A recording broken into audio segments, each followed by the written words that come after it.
আশহাদু আল্লা ইলাহা ইল্লাল্লাহু ওয়াহদাহু লা শারীকা লাহু ওয়া আশহাদু আন্না মুহাম্মাদান আবদুহু ওয়া রাসূলুহু।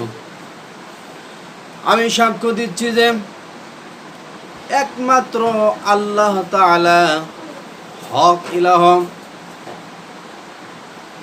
এবং তিনি একক, তার কোনো শরীক নেই। এবং আমি আরো সাক্ষ্য দিচ্ছি যে মুহাম্মদ সাল্লাল্লাহু আলাইহি ওয়াসাল্লাম আল্লাহ তাআলার বান্দা ও রাসূল। এটা হলো ওযুর শেষের দোয়া। এই দোয়াটি যদি কোনো ব্যক্তি বলে ওযু শেষ করে, বিশ্বনবী মুহাম্মদ রাসূলুল্লাহ সাল্লাল্লাহু আলাইহি ওয়াসাল্লাম বলেছেন, ইল্লা ফুতিহাত লাহু আবওয়াবুল জান্নাহ, তার জন্য জান্নাতের 8টি দরজা খুলে দেওয়া হয়। ঠিক কিনা? 8টি দরজা খুলে দেওয়া হয় জান্নাতের। এই দোয়াটি ওযুর শেষে যদি কোনো ব্যক্তি বলে, ওযুর শুরুতে বিসমিল্লাহ বলতে হবে। বিসমিল্লাহ যদি কোনো ব্যক্তি ওযুর শুরুতে না বলে তাহলে তার ওযু হবে না, হাদিসে এসেছে।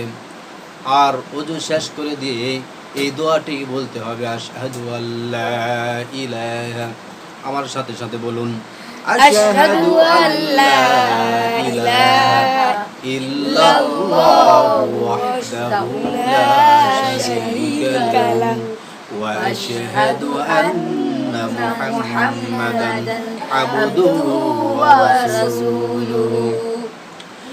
এই দোয়াটিতে জান্নাতের কথা নেই, জাহান্নামের কথা নেই, হালালের কথা নেই, হারামের কথা নেই, ইনসান মানুষের কথা নেই, জিনের কথা নেই, কোনো ব্যক্তির কথা নেই।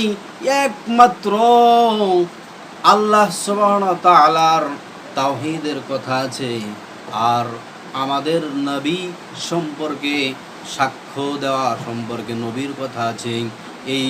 এই তাওহীদের এত গুরুত্বপূর্ণ একটি কথা, এটা একটু চিন্তা করে দেখেন। এই কথাটির ওজন কিরকম? যদি কোনো ব্যক্তি এটা বলে তার জন্য জান্নাতের 8টি দরজা খুলে দেওয়া হয়, কত বড় দামি কথা হতে পারে এটা।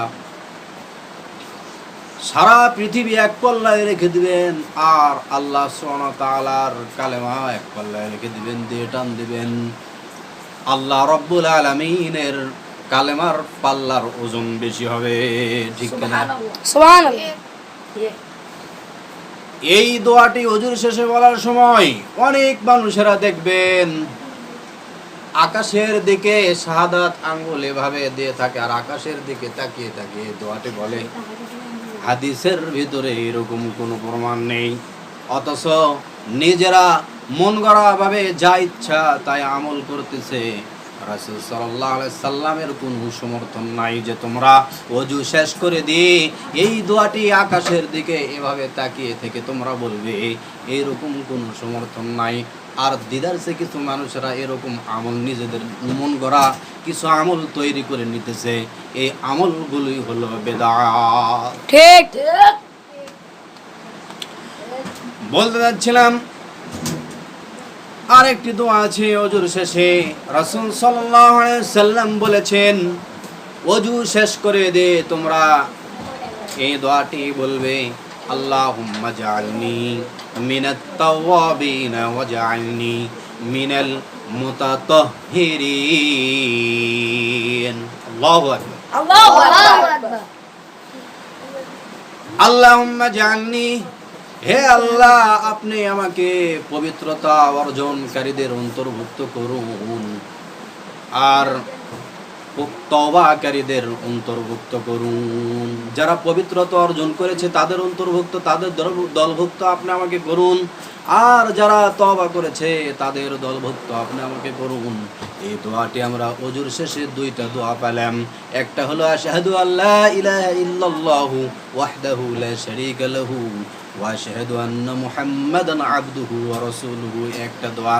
আর একটা দোয়া হলো আল্লাহুম্মা জাআলনি মিনাত তাওয়াবিন ওয়াজআলনি মিনাল মুতাতাহহিরিন। তাই আসুন ওযু শেষ করে দেই, দুইটা দোয়ার আমল করব।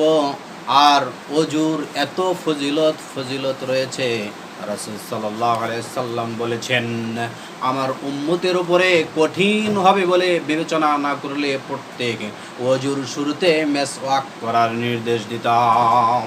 ওযুর শুরুতে মেসওয়াক করে নেবেন, এটাও একটি গুরুত্বপূর্ণ সুন্নাত। আল্লাহ আমাদের সকলকেই আমলগুলো করার তৌফিক দান করুন।